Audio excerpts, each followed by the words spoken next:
Qual é o seu chamado? Efésios 4:11. E ele mesmo concedeu uns para apóstolos, outros para profetas, outros para evangelistas e outros para pastores e mestres, com vistas ao aperfeiçoamento dos santos para o desempenho do seu serviço, para a edificação do corpo de Cristo. Até que todos cheguemos à unidade da fé e do pleno conhecimento do Filho de Deus, ao estado de pessoa madura, à medida da estatura da plenitude de Cristo, para que não mais sejamos como crianças, arrastados pelas ondas e levados de um lado para outro por qualquer vento de doutrina, pela artimanha das pessoas, pela astúcia com que induzem ao erro. Mas, seguindo a verdade em amor, cresçamos em tudo naquele que é a cabeça, Cristo, de quem todo o corpo, bem ajustado e consolidado pelo auxílio de todas as juntas, segundo a justa cooperação de cada parte, efetua o seu próprio crescimento para a edificação de si mesmo em amor. Qual é o seu chamado? Certamente todo cristão já ouviu a pergunta qual é o seu chamado, ou se auto-questionou sobre o tema. Não importa quem somos, sempre nos indagamos sobre qual o motivo pelo qual estamos nesta terra. Ficamos a todo momento querendo entender qual parte do corpo de Cristo somos a fim de não perdermos tempo com coisas que estão fora do propósito. Isso é correto e perfeitamente normal. Creio que se hoje você tem essa dúvida é porque está no caminho correto e certamente em seu coração queima o desejo de cumprir a vontade do Pai. Chamados são dons dados por Deus. Existem 3 listas de dons dados por Deus no Novo Testamento. São elas as listas de Romanos 12, 1 Coríntios 12 e Efésios 4. A lista de Efésios, no entanto, é a que trata sobre os dons disponíveis para a edificação da igreja.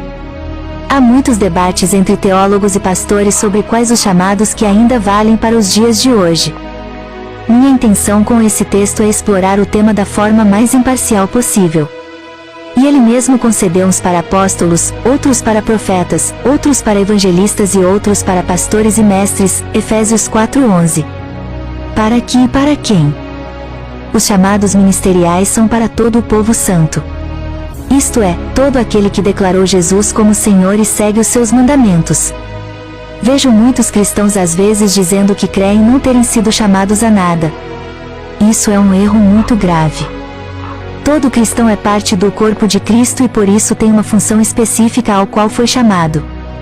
De quem todo o corpo, bem ajustado e consolidado pelo auxílio de todas as juntas, segundo a justa cooperação de cada parte, efetua o seu próprio crescimento para a edificação de si mesmo em amor. Efésios 4:16. O propósito final dessa cooperação mútua entre todos os irmãos serve para o crescimento espiritual de todos de maneira conjunta e para a glória de Deus estabelecida num corpo perfeito, como ele é perfeito. Apóstolos. Não temos dúvida que os discípulos de Jesus se tornaram apóstolos e que Paulo também foi chamado para essa posição. A palavra original tem o sentido de enviar a um propósito específico. Há 2 visões defendidas na atualidade. A primeira é de que os apóstolos verdadeiros apenas foram aqueles comissionados pelo próprio Cristo. Isto é, os 11 discípulos e Paulo. Num sentido mais amplo, podemos definir apóstolos como mensageiros os quais primeiro anunciam a mensagem a um determinado povo. No Brasil, vemos muitos líderes de igrejas intitulados apóstolos, isso se deve por muitas vezes serem pessoas que fundaram determinadas denominações e iniciaram seu ministério dessa forma. O sentido não necessariamente é o mesmo dos apóstolos da igreja primitiva, mas essa questão divide muitas opiniões. Profetas. O chamado de profeta também divide opiniões em cada denominação. A característica principal do profeta sempre foi anunciar a palavra de Deus e ser usado como a boca de Deus no meio dos homens. No Antigo Testamento o Espírito Santo ainda não era disponível a todos, então Deus utilizava homens específicos para anunciar a salvação em Cristo Jesus.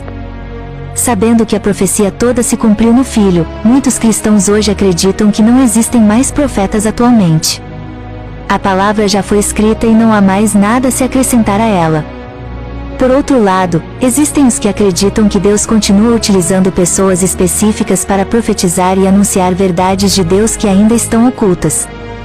Isto é, para o consolo e o conforto dos cristãos em sua caminhada.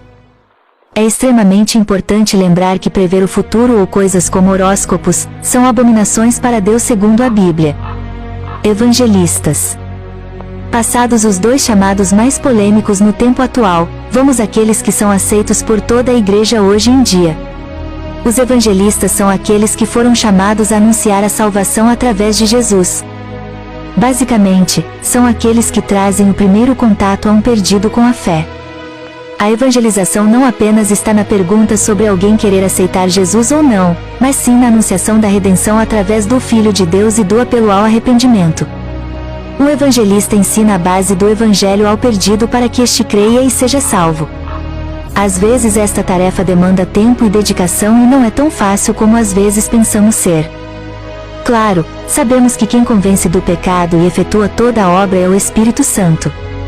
Porém, o exercer do chamado da forma correta é importante para que o corpo cresça de maneira ordenada. Pastores e mestres.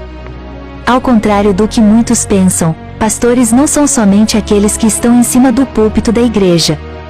Já vi muitos aqui, inclusive, me chamando de pastor, porém não sou.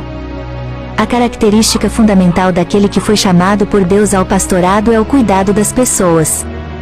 São aqueles que estão disponíveis para auxiliar todo o resto do corpo a crescer espiritualmente. Seja consolando ou oferecendo incentivo com base na palavra de Deus, bem como instruindo a igreja no caminho que deve andar para que haja um amadurecimento da fé de todos os cristãos. A palavra mestre é um complemento que significa professor ou aquele que ensina. De fato, todos os chamados são sobre ensinar alguém a caminhar com Cristo. Os pastores, porém, muitas vezes são os que possuem paciência e cuidado para persistir no ensino da fé como bons professores. Amados irmãos e irmãs, é importante lembrar que antes de entender para o que você foi chamado é crucial que você cresça, amadureça e seja cuidado por alguém que já está exercendo o ministério. Não se esquecendo que o amor e o aperfeiçoamento da fé em Jesus é a parte essencial para que todo o corpo de Cristo se desenvolva. Que a graça de nosso Senhor seja com todos os que amam a Deus e por isso desejam cumprir seu chamado. Deus abençoe.